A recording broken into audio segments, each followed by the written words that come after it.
There we go. Good evening, everybody. It is Tuesday night here at the BTA Network. That means it's time for political catch-up. And it's our weekly Which, catch-up on things political. yep, because we don't tend to go crazy in politics on everyday shows, so we do it today. Yep. Uh, my name, as always, I am the master and creator and the brainchild of this episode series. I am Chaos, the master and creator, and this is my associate, Miss Shirley the Evil. Yes. Is Maddie still over there, or did he take off already? Is he still? Yeah, he's still there. Yep. Meet our mascot, Maddie. Aw, looking good, Maddie. All right. Well, believe it or not, there's actually a lot to talk about. So tonight, first thing we need to do, Shirley, pull it up. Pull up the truth. Okay. Let me see if I can find it. Hold on. I gotta find it real quick. Bear with me.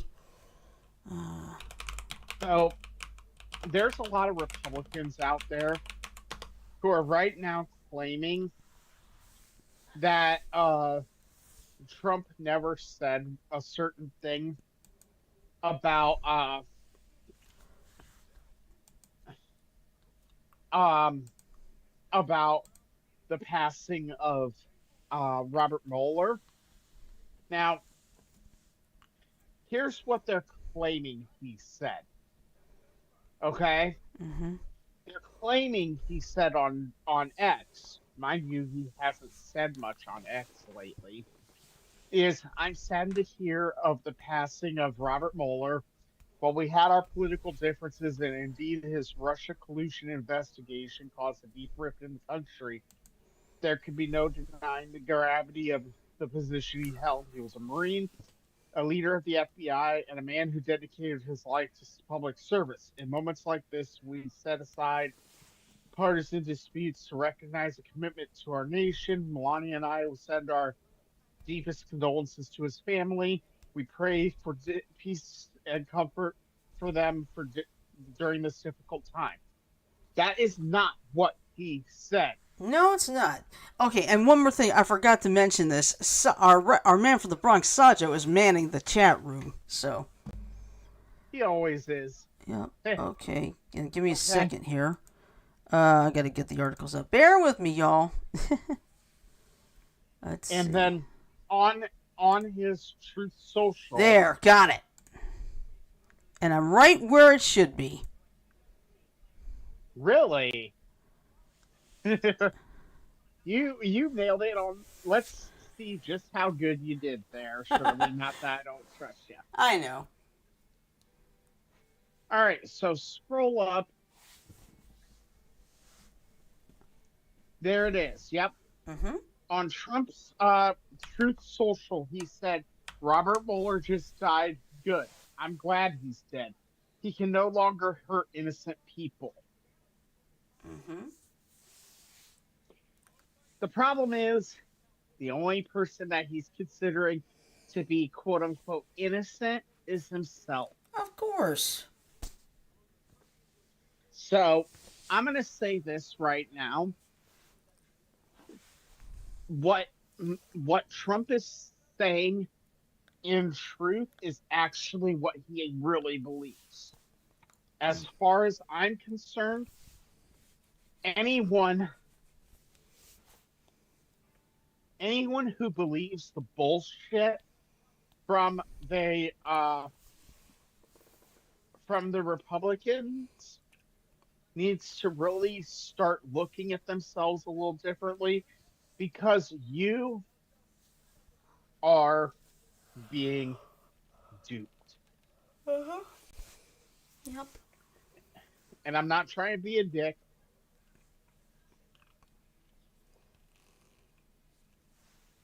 but I am trying to be real. Yeah. And this one's as real as it gets. All right. All right, now, this is... Now, Oh, go ahead. go ahead, Shirley. Yeah, I was going to say to read this whole article here. I love the name of the website, Reality Tea. Mhm. I like it. All right, so this was posted actually yesterday. Donald Trump's response to the death of Robert Mueller has drawn attention following a social media post made shortly after the news became public. The former FBI director's passing prompted reactions across political and media circles, with Trump's remarks becoming a focal point of discussion. So, President Trump posted on Truth Social following the death of former FBI Director Robert Mueller, stating, "Robert Mueller just died. Good, I'm glad he's dead. He can no longer hurt innocent people." The post was made shortly after Mueller's death became public on Saturday afternoon. Trump did not issue any statement expressing condolences. Ha, ha, ha. Fox News mentioned Mueller's death at least 6 times on air over the weekend, but did not quote Trump's statement or reference the reaction it generated. Most mentions were brief news updates rather than extended discussions. One longer segment on Trey Gowdy's program discussed the political origins of the Russia collusion hoax without referencing Trump's remarks. Fox News' website published a report on Mueller's death that included Trump's quote prominently. However, television coverage did not include the statement. On Fox and Friends, the network instead aired remarks from former President George W. Bush, who praised Mueller's service after nominating him as FBI director. Other networks covered Trump's statement and the response it prompted. CNN anchor Dana Bash said on State of the Union, "Trump's comments should be shocking for anyone to say, let alone a president." She added, "Not a surprise, but that doesn't make it okay." The comments led to panel discussions and broader coverage. Fox News analyst Britt Hume responded on X, writing, "This is the kind of stuff Trump does that makes people not just oppose him, but hate him. There was no need to say anything." A Fox News spokesperson did not respond to requests for comment regarding editorial decisions. Previous instances show similar patterns, including Fox avoiding Trump's remark after Rob Reiner's death and limited coverage of a Wall Street Journal report involving Jeffrey Epstein. Yep. So, I'm just going to say this right now to anyone who still has faith in this Congress and any of the Congresses that are right wing right now. Mm-hmm. No. The second thing we need to cover today is something that's going on nationwide.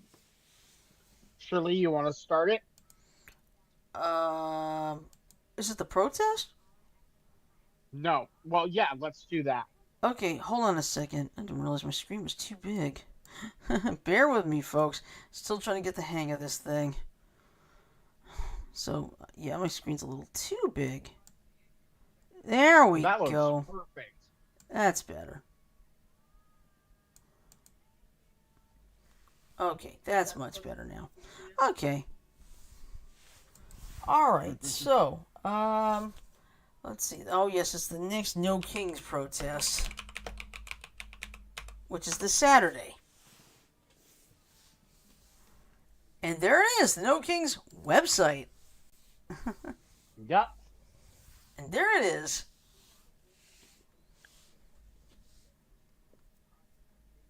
Yep. Let's see. In America, we have no kings. We are showing up together again on March 28th. When our families are under attack and costs are pushing people to the brink, silence is not an option.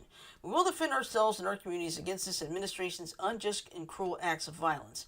America does not belong to strongmen, greedy billionaires, or those who rule through fear. It belongs to us, the people. And he's right. Okay, and oh boy, look at the United States. All covered in... But look at this. Got one on the Cape Verde Islands over in, near, just off the coast of Africa. Got one in Kenya. Let's see. Yep. Got a couple in Portugal, a couple in Spain. One, of course, in Iceland. Gee, I wonder if Greenland... No, Greenland's not in there, but it'd be great. Let's see. A couple in Sweden. Some in Denmark, Germany. Let's see. England. Yeah, a couple in England. Oh, there's even one down in Indonesia. And one in Sydney, Australia. And, of course, Hawaii. Yep. Now, Now, here's what These I'm are gonna do. all no kings protests that are coming this week on Saturday. Right. And yeah, there's one in my neck of the woods in Montgomery from You 12 might to as well, Shirley. yeah, 12 to 2. Let's see. Depending how fast we can get home, I could still probably pull it off. Because now, and the good news is forecast is going to be great for Saturday. So, Our let's. forecast tomorrow is 70 fucking 3. I forgot what mine is. I'm going to mute myself for just a second. All right. But yeah, if you look at everything, every one of those dots, that's a single protest going off. So if you look in like the St. Louis area, there's multiple hitting off. In Kansas City, there's a huge number. In Dallas, in Houston, in Atlanta, in all these big cities, there's going to be like 10 or 5, 10, 20 protests going on in those larger cities. You go up to Chicago and there's like 40 there. Mm-hmm. God. But when you go down to my area in Cedar Rapids, and we've got one all over Florida. And you could see Shirley right now signing up as we speak, just Yep. because it's easy for her. Mm-hmm.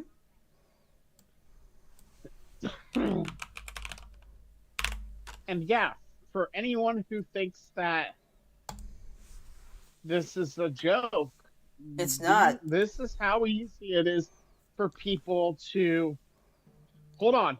Go back to that. What? I don't know if you can, but there was over 1 million people who are already signed up for coming. That and usually when you have 1 million people, there's probably going to be about 3 to 5 times that many minimally, Mm-hmm. maybe even more. What we really need for everyone who is interested in protesting, we need 11 million people. Mm-hmm. If we can get 11 million people to get into these protests nationwide, that's 1% of the country. All That's right. Vinton. Mm-hmm. I'm trying to zoom Yeah. in a little bit more. Next There door. we go. Yeah. There's Cedar Rapids. I point. Yep. And you better fucking believe I'm going to be there. Mm-hmm. The reason they have the address private is because we we always go to the same place. Scroll down a little bit further on that. Okay. Go back in there. Okay. Oops. There we go. Ah, don't. There we Oh, go. okay. 2.5 hours. Cool. Yeah. Yeah, you get a 2.5 hour. Mine's just 2. Good news. Now the good news is my forecast is looking fantastic. 77 degrees on Saturday. So. Let me check weathers.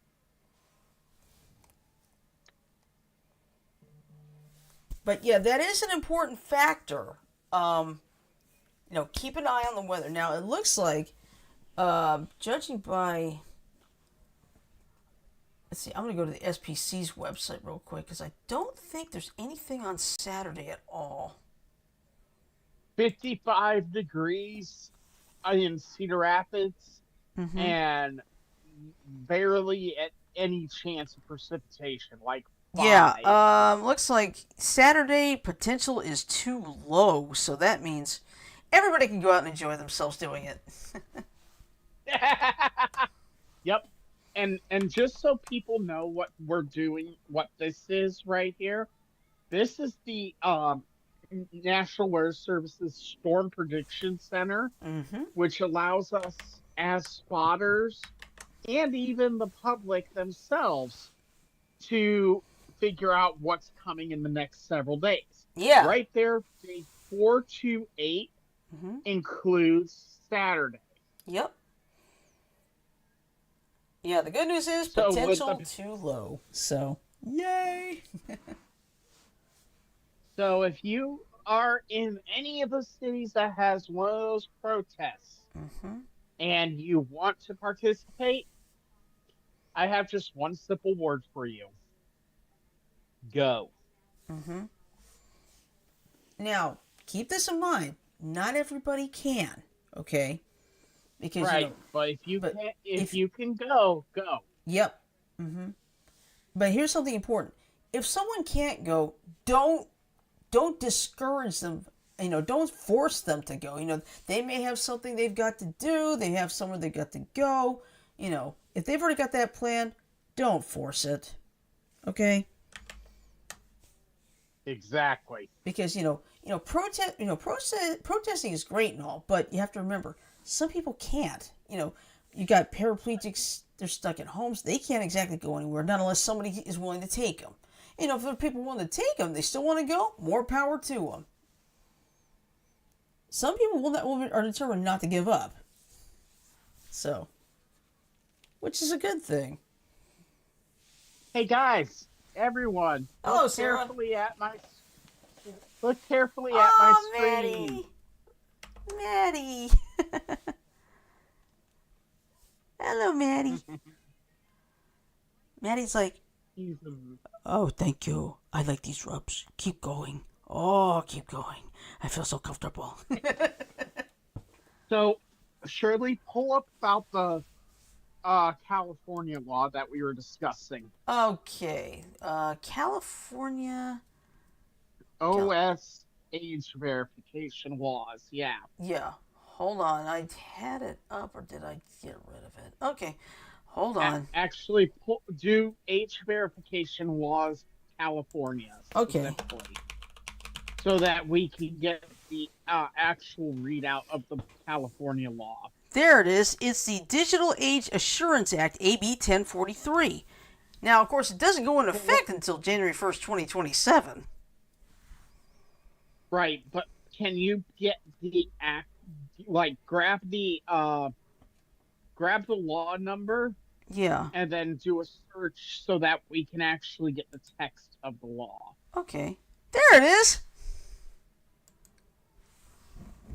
Oh, boy. Bingo.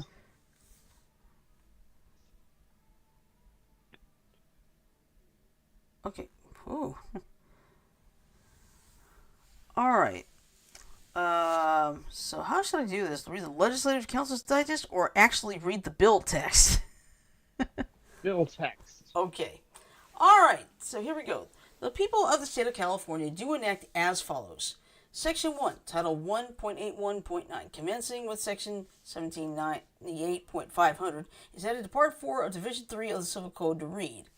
Now, I'm not going to read all these other numbers, okay, but I'm just going to call this the Digital Age Assurance Act. For the purposes of this title, account holder means an individual who is at least 18 years of age or a parent or legal guardian of a user who is under 18 years of age in the state. 2. Account holder does not include a parent of an emancipated minor or a parent of a legal guardian who is not associated with the user's device. Age bracket data means non-personally identifiable data derived from a user's birth date or age for the purpose of sharing with developers of applications that indicates the user's age range, including at a minimum the following: whether a user is under 13 years of age, whether the user is at least 13 years of age and under 16 years of age, whether the user is at least 16 years of age and under 18 years of age, whether the user is at least 18 years of age. Pardon me, I've got to drink my water. I'm going to stop you right there anyway because I want to make a very big point. For age brackets, okay, that's a problem right there because really there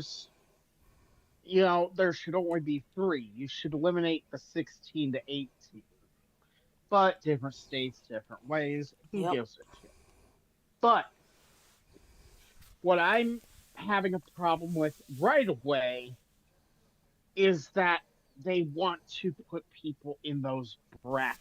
And while I understand their idea behind this law, and don't get me wrong, I am perfectly all right with preventing children from accessing certain materials. Hmm. However, if you continue, Shirley. Okay. Application means a software application that may be run or directed by a user on a computer, a mobile device, or any other general purpose computing device that can access a covered application store or download an application. Child means a natural person who is under 18 years of age. Covered application store means a publicly available internet website, software application, online service, or platform that distributes and facilitates the download of applications from third party developers to users of a computer, a mobile device, or any other general purpose computing that can access a covered application store or can download an application. Okay, stop for a minute. That's too fucking broad It's also because too damn that. redundant. But the point that I'm trying to make is that that part of the law is way too broad because it involves the entire fucking internet. Yeah. Because now we're going to get into some big time uh techno talk here for a minute, Mm-hmm. but anything you do on the internet is an application.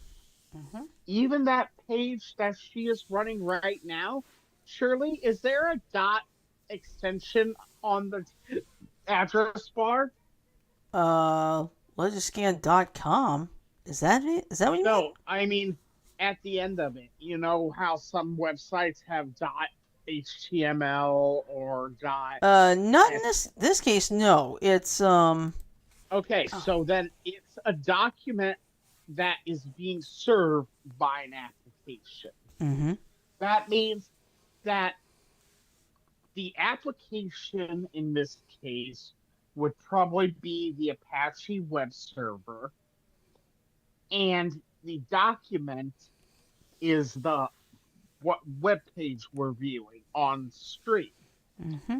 What this practically means is that everything on the fucking internet, no matter what you're doing, is uh is applying to this. So I want to make that clear. Application means anything going on the web. Mm-hmm. Continue. All right. Covered application store does not mean an online service or platform that distributes extensions, plugins, add-ons, or other software applications that run exclusively within a separate host application. Developer means a person that owns, maintains, or controls an application. Operating system provider means a person or entity that develops, licenses, or controls the operating system software on a computer, mobile device, or any other general purpose computing device. Signal means Stop. Signal means age bracket data sent by a real-time secure application programming interface or operating system to an application. User means a child that is the primary user of the device. Okay, that's a bit off. Okay.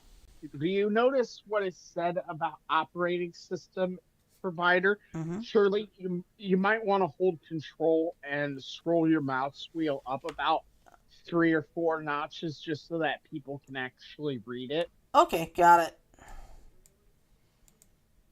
There. Scroll down so that we can get to back to it. But yeah. Okay, there. So operating system provider. Okay, you got your Google, you got your Microsoft, you got your Apple, you got your Samsung. Okay, those are all just fine and dandy. Okay, what about the University of California at Berkeley?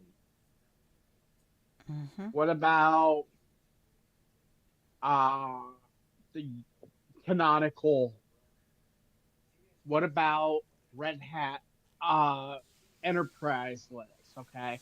Those are all big companies, so they could probably do stuff. Mm-hmm. But now let's ask another question that's going to be even more telling.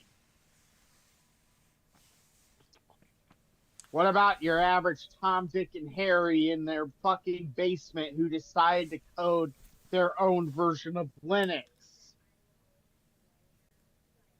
Mm-hmm. Okay? And you can do that. Um, go for it, Shirley. Okay. An operating system provider shall do all of the following. 1. Provide an accessible interface and account setup that requires an account holder to indicate the birth date, age, or both of the user of that device for the purpose of providing a signal regarding the user's age bracket to applications available in a covered application store. Do they have to Okay, make these hold damn on. bills so wordy? Yes. Okay, so I'm going to have you stop right there for a minute. Windows can add that easily. Macintosh, iOS, most Android distributions, that's easy. That's easy talk. The problem is we get down to the nitty gritty of different Linuxes and different free BSDs and other open source software. This doesn't provide any fucking give for open source. Continuing. Alright. Let's see. Provide a developer who has requested a signal with respect to a particular user with a digital signal via a reasonably consistent real-time application programming interface that identifies at a minimum which of the following categories pertains to the user. Under 13 years of age, And it's those it's a brackets again. so I don't need to, so I don't have to repeat that again. Okay. Send only the minimum. Oh, go ahead. Go ahead. Okay. 3. Send only the minimum amount of information necessary to comply with this title and shall not share the digital signal information with a third party. Third party. Sorry. A third party for a purpose not required by this title. Okay. Now Okay. Okay, go ahead. The problem that I have with those two, okay, application programming interface, APIs. That means you have to do this in the background of the operating system. Mm-hmm.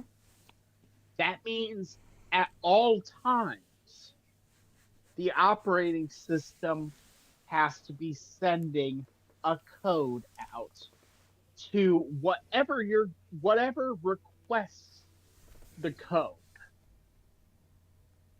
Mm-hmm. Do you not see the big problem with this? Yeah. A malformed web page formed by someone who has malicious intent could send that code to the computer in question or the device in question, and the computer would be forced to divulge that data. Mm-hmm. Can anyone other than me see the huge, huge, huge, huge, huge, huge, huge security flaws in this? Mm-hmm. I mean, seriously, these are not just small security issues. These can be absolutely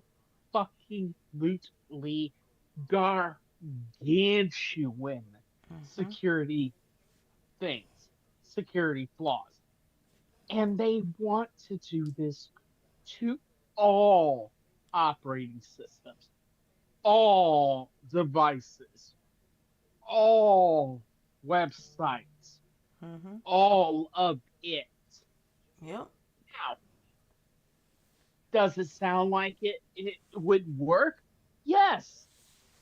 However, a malformed process can be executed on a web page that can force more divulging.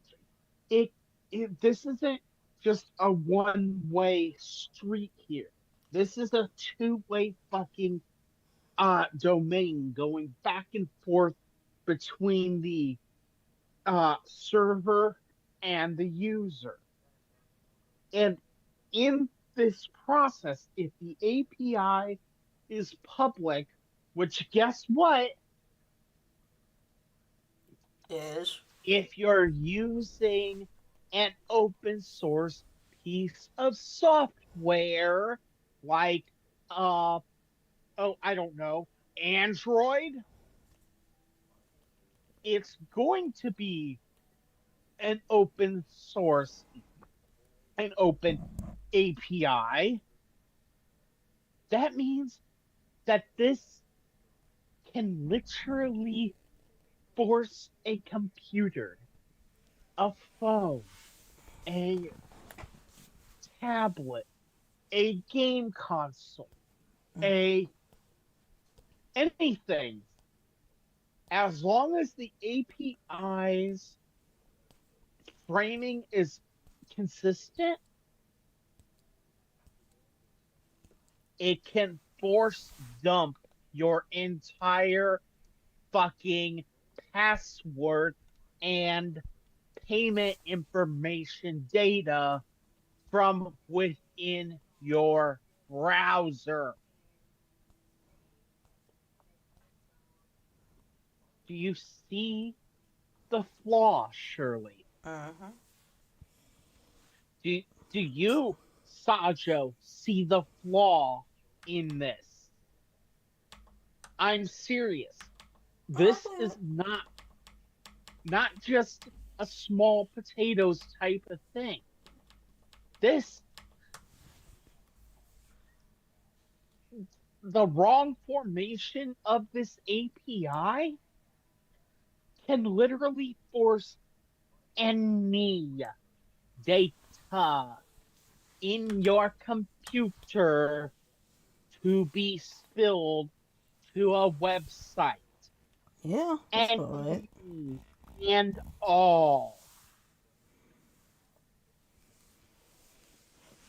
Do you see why I'm putting up the alarm bells on this? Yeah. Do you see why I'm sounding the fucking red alert on this? Do you guys understand why I've been championing against these bills? Yeah. Completely. Completely. I don't care about the fact that, yes, it's going to protect kids. Yes, great, protect the kids. Just don't do it in a way that can be used theoretically or in practice in a malicious way.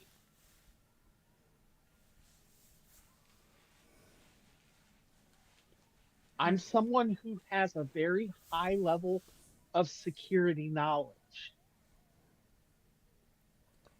And I mean, I'm not even the maximum of how much security knowledge people know about computers. I'm nowhere near it. But if I can see the problems in this law, then there's thousands upon thousands of other computer people that are seeing the same critical flaws. And that's the problem. It's not a fucking fluke flaw. Mm-hmm. It's a critical flaw. This can literally force anything, anything. Okay? Mm-hmm. This is why I've been saying that these age verification laws, while they are doing something to try and help, they are flawed.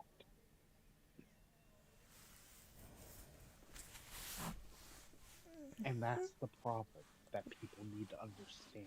Yeah. It's and surely you took computer classes. Mm-hmm. I did. So when you're looking at this and you're looking at it from my perspective as a security person, Mm-hmm. are you seeing the same flaws I am? Yeah, I am, because all it would take is one hacker. One hacker, That's it. one malformed API, Mm-hmm. one bad actor, Mm-hmm.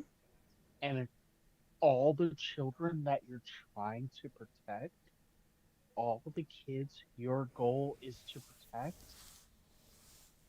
boom, all their personal information is out there. Mm-hmm. And you know who loves having children's personal information? Yeah. Do you know? I'm asking everyone to think about this for a minute. Who are some people that love children's personal information? Pedophiles. Exactly. This law isn't just a security nightmare,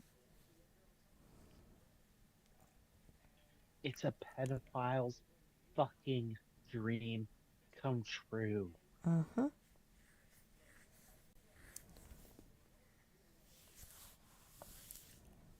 I'm sorry. I'm sorry, but these laws need to be overturned. These laws need to be overturned. They need to be gotten rid of, and there needs to be a different way to do it. Mm-hmm. It can't be an API that the system responds to because APIs can be modified. APIs can be changed. They can be changed mid transit. I Mm-hmm. can change an API with a couple lines of code mid transit. If I'm in if I'm in someone's network or I'm in their computer, I can change that API like that. And I'm not saying I would do that. But the fact that someone who, while yes, I do have a lot of knowledge on computers, Mm-hmm. I'm probably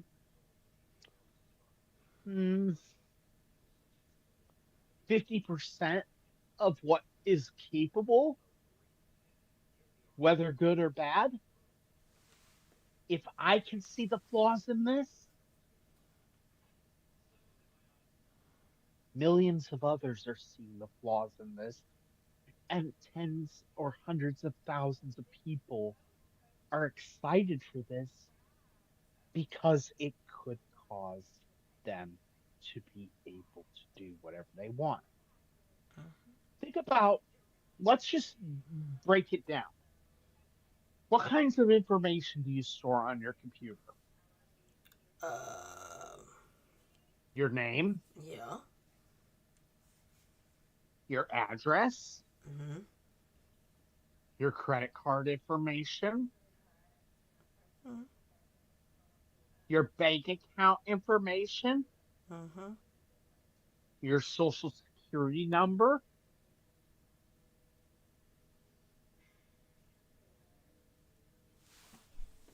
your city, state, everything. Yep. Some computers even report exact locations. Mm-hmm. This is all the information that can be gleaned out of a simple API call if this kind of law is allowed to go. Mm-hmm. If this kind of law is allowed to go through.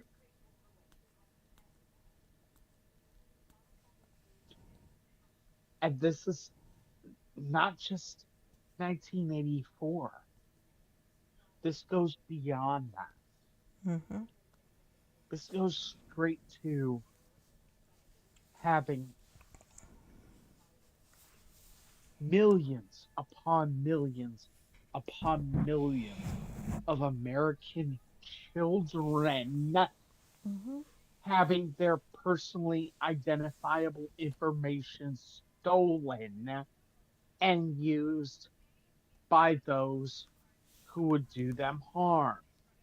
Mm-hmm. It goes to the level of having someone like Jeffrey Epstein having their personally identifiable locations available to them to be able to do whatever they want to do.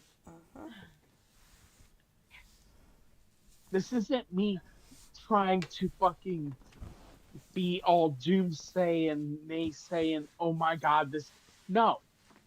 Anyone who knows me knows I'm not that kind of guy. Shirley can tell you that. I'm Mm-hmm. not the doomsayer type. No, it's basically, you know, saying, hey, But this could happen. this is seriously a huge problem.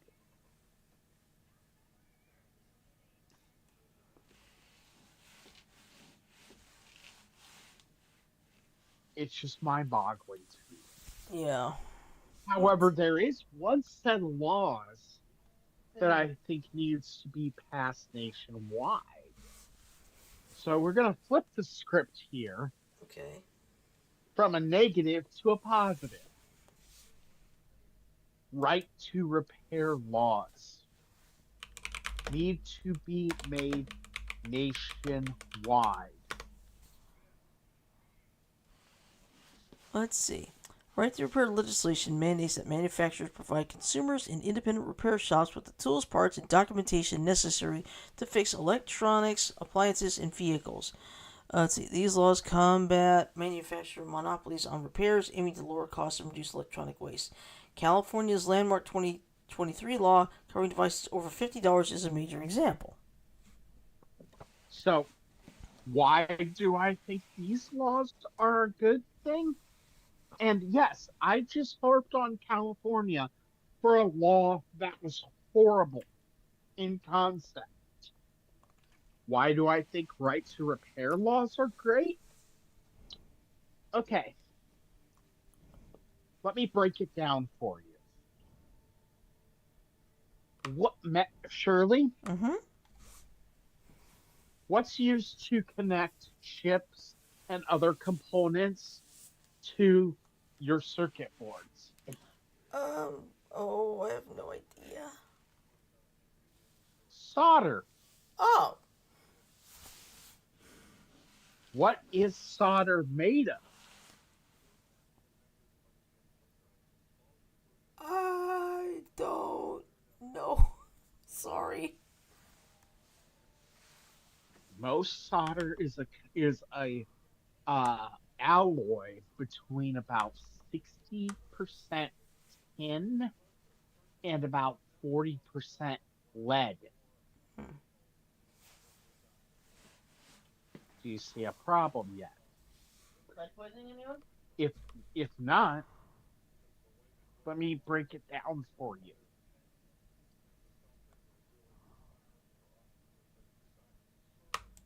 Well, I just found. This wire Oh, go ahead. this wire that I have in my hand right now, this is solder.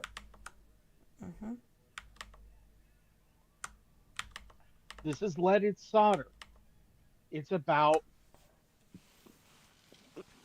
it's about 36% lead. Mm-hmm. Okay? Doesn't sound like much. And I mean, this isn't a big wire. Let's be honest.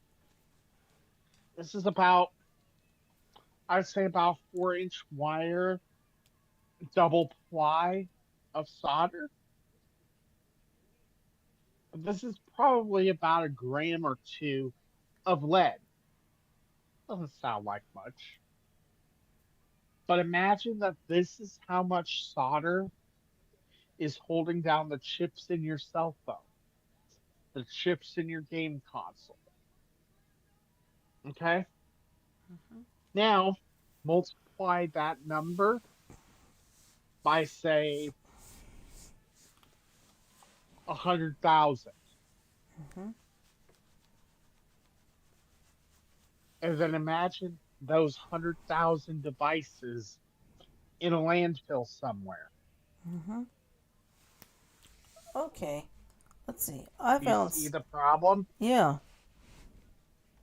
Uh-huh. And I actually found a website for the Repair Act. For real. Okay. Let's see. Hmm. Basically, without the Repair Act, automakers can block access to readily available repair data in your vehicle. For the automotive industry, we believe people should have the ability to maintain and fix their vehicles at the repair facility, both independent and dealer of their choice, including their driveway, rather than having to rely solely on the manufacturer or authorized repair shops to do so. Okay, and while this site does cover cars, I'm gonna say this is also about electronics and everything else. So, Mm-hmm. All right, so let's see. According to 51% of shops surveyed send up to 5 vehicles to the dealer each month due to data access issues. 63% of shops surveyed experience issues accessing repair data daily or weekly, and 84% of shops say right to repair is their top issue. hmm and this also goes to cars. Mm-hmm.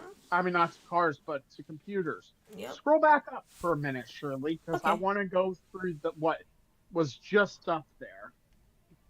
Right here. Well, the cars are? Yep, where the cars are. Okay. Battery replacement. Mm-hmm. The repair data is blocked on some cars. That's not hard to do. Tailgate mirror, motor. That shouldn't be that hard to do. Mm-hmm. Blind spot module, which is the part on the front of your uh, mirror Mm-hmm.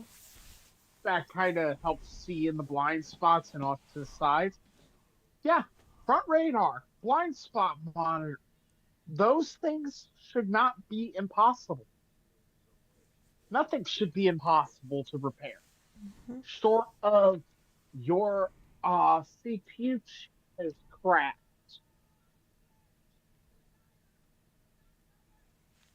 Okay. Did you And get that the has happened. Did you get the blind spot yet? Yeah, Okay. Oh, there's one left. Windshield wiper. yeah, Yeah, a new model Volvo required the car to be put into dealer service mode to complete a simple windshield wiper change. yeah, Oh, brother. yeah.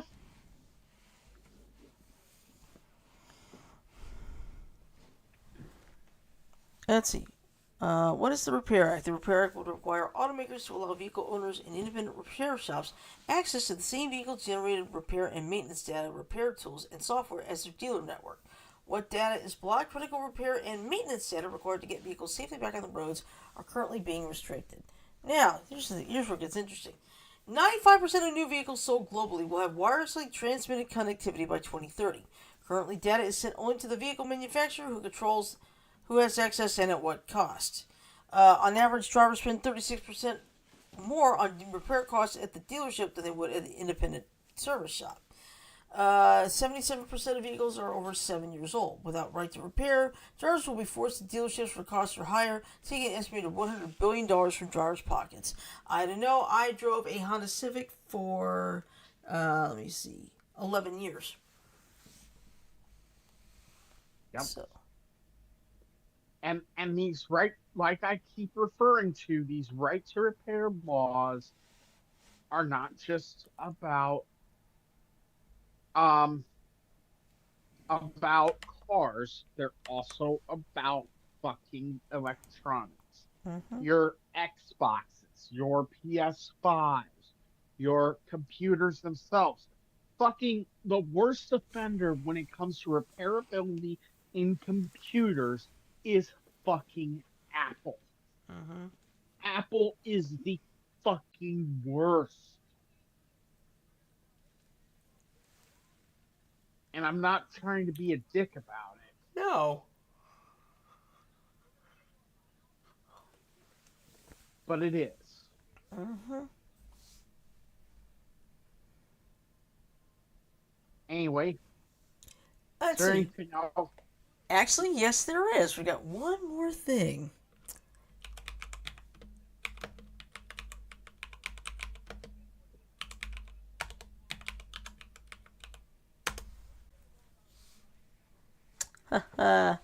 Yep, this was 2 hours ago. Democrat flips Republican held Florida State District House that includes Mar-a-Lago.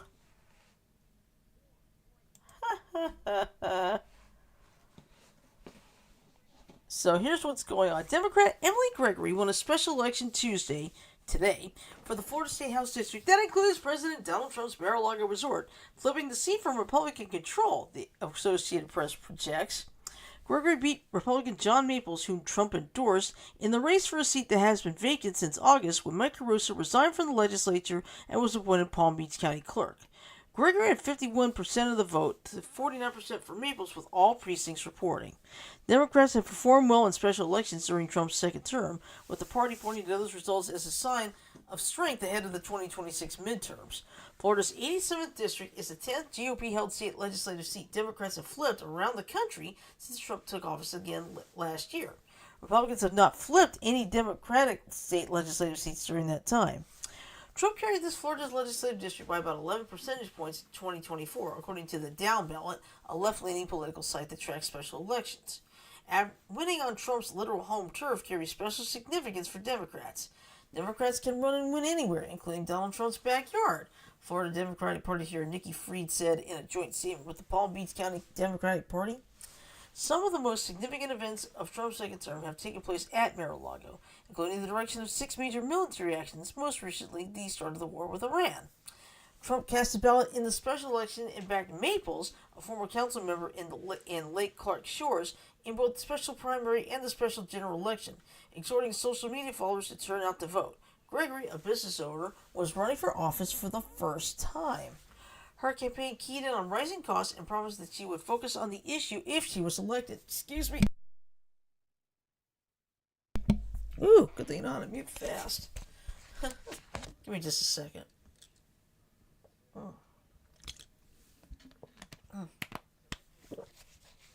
There we go. Maple touted his business experience and pledged to cut taxes. The Palm Beach County race was one of 3 legislative special elections on the ballot around Florida on Tuesday, with a fourth decided by default after the Republican candidate ran unopposed. One of the races is still too close to call. Democrat Brian Nathan is leading Republican Josie Tomko by less than half a percentage point, with nearly all the vote counted in a Tampa area state Senate district previously held by the GOP. Republican Hillary Hawley also held a state House seat in Central Florida for her party.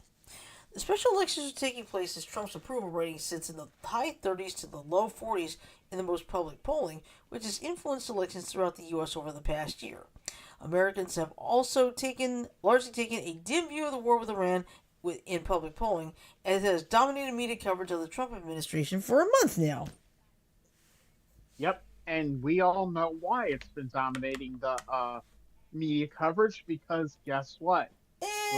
Little tip, little hint that most people don't want to acknowledge, but his war in Iran is illegal. That's right.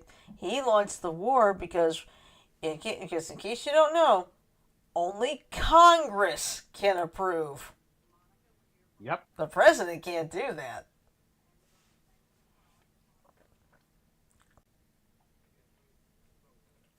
But of course, what do you expect from a misogynistic, narcissistic, deranged, delusional, egomaniacal, idiotic lunatic? Right? Yep.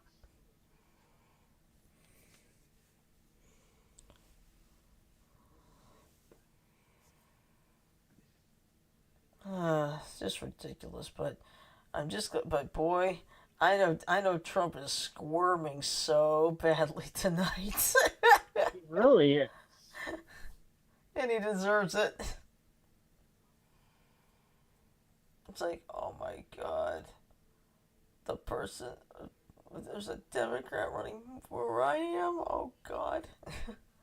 He's probably saying worse stuff than that. Probably throwing ketchup at the wall again. Good. All right. I don't think there's anything else. No, we actually managed to get a pretty good episode in today. Yes, we did. Because let's face it. No matter how you look at somebody, when someone dies, don't be so damn disrespectful. But then again, Trump's always been disrespectful. So what am I talking about? Yeah, for real. Mm-hmm.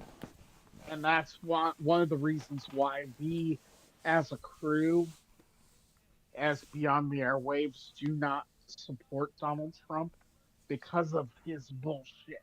Yep. Exactly. Hey, Shirley, Yeah. get when let's finish this episode now Okay. and stay on because I want to help you with something. Okay. All right. So anyway, we only have one more thing this week. It's on Friday. It'll be trivia night. So, next thing I'm gonna do is I'm gonna play the ending. So hang on for 15 seconds. Oh, wait, not you. No, no, no, no, no. Okay, there we go.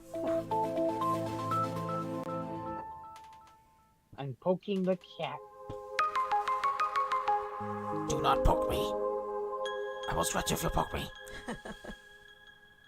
He doesn't care. I know. Alright, so with that in mind, I'm going to say love, peace, and chicken grease. Everybody have a great night. Sleep well, stay safe. We'll see you on Friday for trivia night. Peace.